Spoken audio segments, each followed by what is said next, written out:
Bonjour et shalom, Richard Darmon, au micro de Studio Calita pour notre magazine bi-hebdomadaire sur la pandémie du coronavirus, Israël dans sa région, avec comme invité aujourd'hui Gérard Rabinovitch, qui en fait est à Paris. Gérard, vous êtes philosophe, sociologue.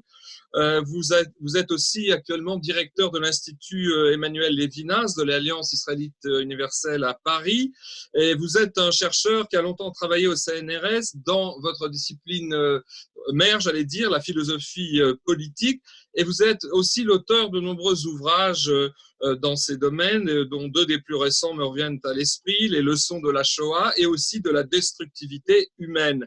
Et puis vous avez publié, voilà, quelques jours en ligne sur un magazine culturel donc sur Internet qui s'appelle Délibéré. Vous avez publié une chronique fort intéressante de la dernière quinzaine de mars et de ses développements et des développements socio-politiques, sociologiques et phénoménologiques, on pourrait dire, de la pandémie du coronavirus en France.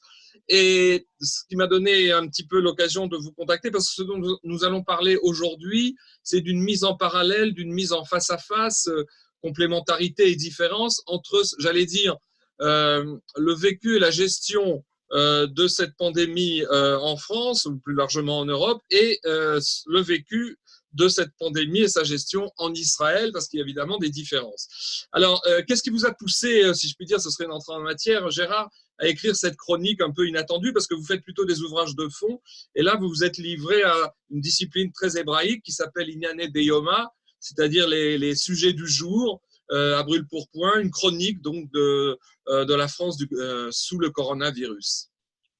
Je dirais premièrement que c'est une demande qui m'a été faite par des amis qui trouvent de l'intérêt à mes propos en général. Donc, c'est des gens de ce magazine Délibéré qui m'ont sollicité à cet exercice-là. Comme il se trouve que je suis confiné, comme vous savez, et que je peux pas, j'ai pas les requis ni de savoir, ni de compétences, ni même de santé pour pouvoir être d'une façon ou d'une autre au front à côté de ceux qui s'y risquent et puis qui s'y épuisent en ce moment, eh bien, la seule chose qui me reste, c'est de faire comme Kafka le conseillait, rester à la maison, à ma table et écouter ce qui se passe. Alors, l'un des points en filigrane qui, en fait, traverse ce premier écrit, je crois d'ailleurs que vous faites actuellement une deuxième livraison sur la première quinzaine d'avril, l'un des sujets qui revient à la fois sur le net et dans la presse de ces derniers jours, c'est un décret qui a été pris par le gouvernement Macron, un décret autorisant l'utilisation de certains médicaments pour les malades les plus graves, en phase terminale, si je puis dire, et dont certains ont dit que ça pourrait s'apparenter à un décret d'euthanasie qui permettrait non pas d'achever, mais enfin de faire partir en douceur des malades dont on n'a pas les moyens de s'occuper ou qui sont en phase finissante. Et ça crée beaucoup d'émoi dans la communauté médicale et plus largement, et aussi dans la communauté juive. Qu'en est-il exactement? Je crois qu'il faut distinguer deux choses. Il faut distinguer le décret lui-même, je crois qu'il est du 29 mars, et ce décret lui-même met d'abord un encadrement. Il dit que c'est une dérogation, et il dit que c'est jusqu'au 15 avril, donc c'est à situation exceptionnelle, dans une période exceptionnelle. De ce point de vue-là, pour des gens qui sont dans une situation de souffrance extrême, parce que il ne faut pas oublier ce que peut être l'horreur, l'effroi, l'épouvante d'être dans la suffocation, de ne pas avoir de respiration. L'asphyxie, en quelque sorte. L'asphyxie. Je veux dire, nous autres, on peut avoir l'intuition empathique de ce qui nous a marqué dans notre chair collective, de ce qui s'est passé dans les chambres à gaz, quand même. Et donc, de ce point de vue-là, les gens qui meurent et qui sont mourants de cette asphyxie, et dans ces conditions-là, il s'agit bien de ce qu'on appelle des soins palliatifs. Donc, de ce point de vue-là, je ne crois pas qu'on puisse parler d'euthanasie. Par contre, il y a un arrière-fond. Le décret lui-même, on ne peut pas dire qu'il est comme ça. Par contre, il y a un arrière-fond. Et cet arrière-fond, c'est un certain nombre de protocoles et de recommandations qui ont été faites sur comment choisir les gens, comment les sélectionner, que faire. Et là, c'est là qu'il y a… Les gens, vous voulez dire les malades? Les malades, oui. Oui. C'est là que, et c'est dans ces protocoles-là que se trouve se frayant quelque chose qui peut avoir à faire avec l'euthanasie. Il y a des listes. On fait des listes de gradués depuis l'homme en bonne santé jusqu'à l'individu en phase terminale. Et dans cette liste-là, on se demande où la barre passe, mais en fait, on le sait, c'est écrit, où la barre passe pour décider qu'à ce moment-là, on met les gens en soins palliatifs directement et pas en cherchant à les soigner. Ça, c'est une première chose. La deuxième chose, c'est qu'il y a un certain nombre de choses qui sont dites qui sont énigmatiques. Il y a un tas de conditions, et parmi ces conditions, on voit apparaître évidemment l'âge, qui est problématique. Deuxièmement, on voit apparaître une notion, l'environnement social. Qu'est-ce que c'est l'environnement social? C'est quoi qui est évoqué là-dedans? Et puis enfin, est esquivé et escamoté le fait que si on se trouve dans cette situation-là, c'est parce que tout le monde a été pris par surprise. Ça s'appelle une contingence. Mais sans aucune préparation, c'est-à-dire sans une capacité d'avoir scénarisé avant qu'il y avait une possibilité un jour d'une pandémie alors que plein de gens alertaient sur cette possibilité-là.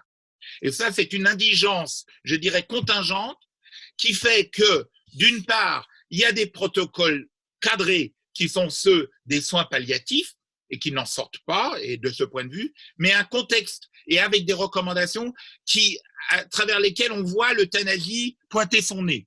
Alors, il y a deux, si j'ai bien compris l'analyse que vous faites, il y aurait à la fois une contingence, c'est-à-dire la surprise de cette situation qui a pris de court tout le monde, comme dans tous les pays d'ailleurs. Il y a aussi donc une impréparation éthique, une impréparation de fond qui fait qu'on réagit à des besoins de terrain. Et puis, est-ce qu'il y a le même problème qu'en Israël, le fait que, même s'il y a évidemment une population qui est plus atteinte en France et qui est plus nombreuse aussi, est-ce qu'il y a un manque, déjà le spectre se profile d'un manque de ventilateurs respiratoires? Je crois que ça a été le cas pour tout le monde. Je veux dire, il y a en France des maisons de retraite qu'on appelle des EHPAD.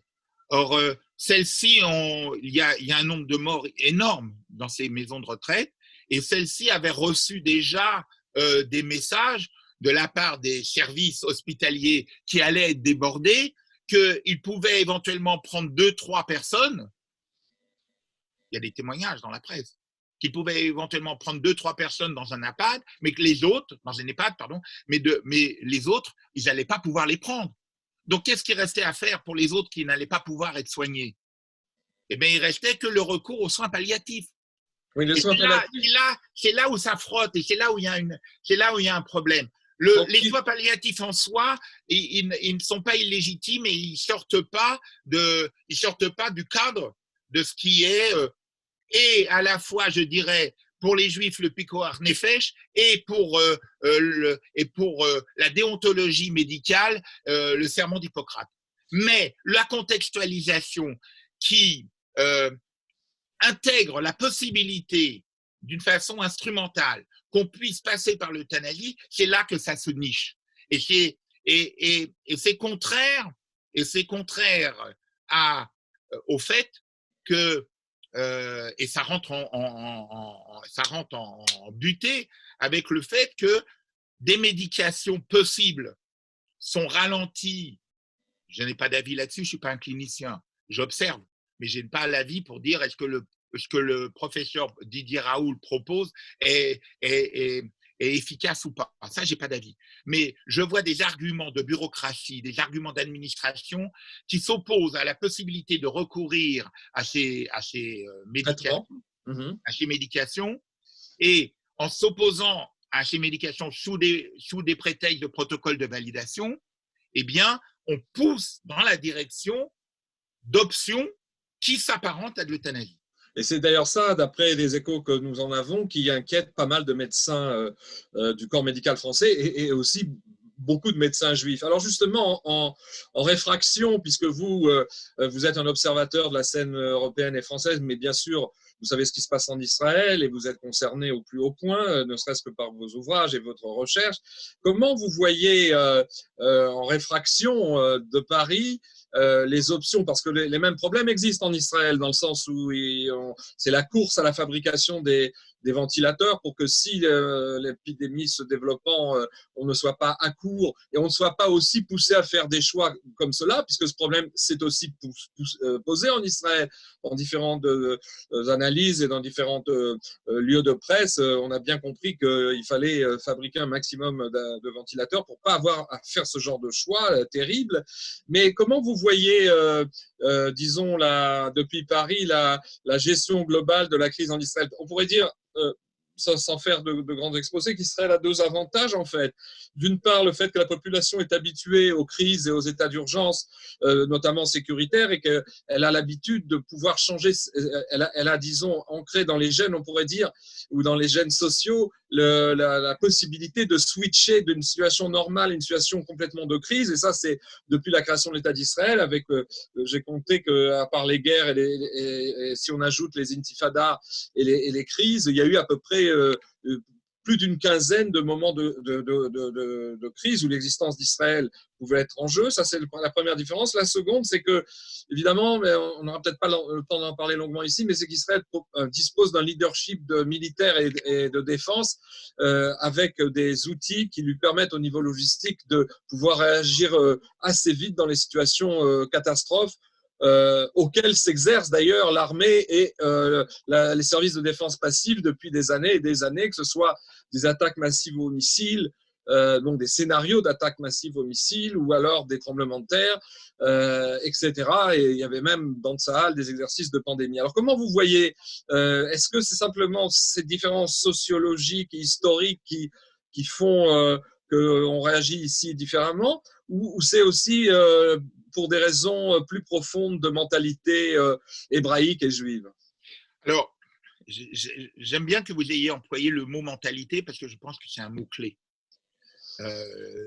Il y a eu toute une école d'historiens en France tout à fait remarquable, les annales, qui essayaient de faire l'histoire des mentalités et d'approcher l'histoire des peuples par celle des mentalités. On pourrait dire que mentalité, c'est un mot qui est en corrélation avec celui de civilisation. Et alors, pour ce que je vois et ce que je peux comprendre depuis Paris de ce qui se passe en Israël, à travers les échos qui en sont, quelques médias, quelques sites internet, etc. Il y a trois choses qui sont observables. D'abord, il y a un fondement éthique. On vient de parler tout à l'heure de Pikuar Nefesh, c'est-à-dire cette espèce d'égard pour la vie humaine qui impose non seulement que les lois religieuses peuvent être soulevées parce que le Pikuar Nefesh est supérieur à elles, sauf dans le cas du Kiddush Hashem, mais sinon, tout peut être levé. Rien n'est contraint par rapport à ce point de vue-là. Ça, c'est une première chose. Je précise aux auditeurs, le Pikuar Nefesh, ça veut dire la mise en danger de la personne, et c'est une notion qui permet donc, comme vous le dites, d'annuler toutes les prescriptions halachiques, y compris le Shabbat et d'autres encore, pour sauver une ou des vies humaines. Oui, exactement. Et donc ça a un tel poids comme un juge Kogen, c'est-à-dire comme une loi par-dessus toutes les lois, qui les surmonte et qui les domine. Et de ce fait-là, on a déjà quelque chose qui est incitateur. Deuxièmement, il y a ce que vous avez dit et qui me paraît tout à fait juste, c'est-à-dire une expérience pragmatique de terrain du fait de l'état de la situation d'Israël avec son environnement depuis la création de l'État, et qui fait qu'il y a du savoir-faire. Et puis, j'ajouterais une troisième chose, c'est une espèce de pragmatisme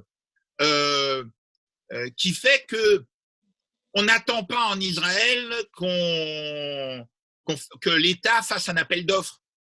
On prend des initiatives. Et de ce qui me semblait arriver comme information, c'est qu'il y a des startups qui proposent des choses, il y a des gens qui partent dans tous les sens, il y a des associations qui se bougent. C'est-à-dire qu'il y a une société civile, qu'elle soit économique, industrielle ou simplement associative, il y a une société civile active en Israël. Alors, il n'y a pas que ça, il y en a qui ne sont pas actifs, il y en a même qui sont très passifs apparemment. Mais en même temps, il y a cette dynamique-là qui fait qu'il y a de l'autonomie. Il y a de l'autonomie des gens, ce qui fait la société démocratique quand même, qui va vers le sens de tout ce qu'on peut entreprendre et essayer pour sauver des vies, eh bien, est tenté.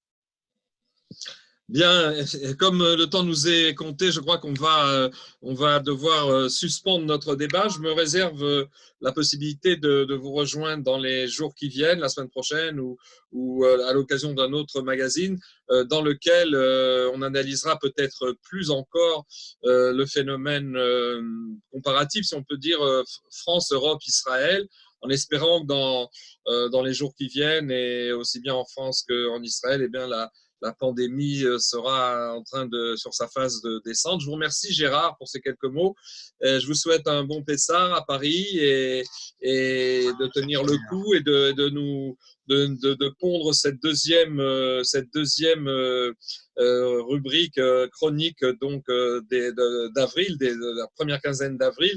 Pour les gens que ça intéresse, ils peuvent trouver en ligne sur le magazine, sur Internet, le magazine Délibéré, votre première étude qui est fort passionnante et fort documentée. Je vous remercie et que de bonnes nouvelles. Merci à vous.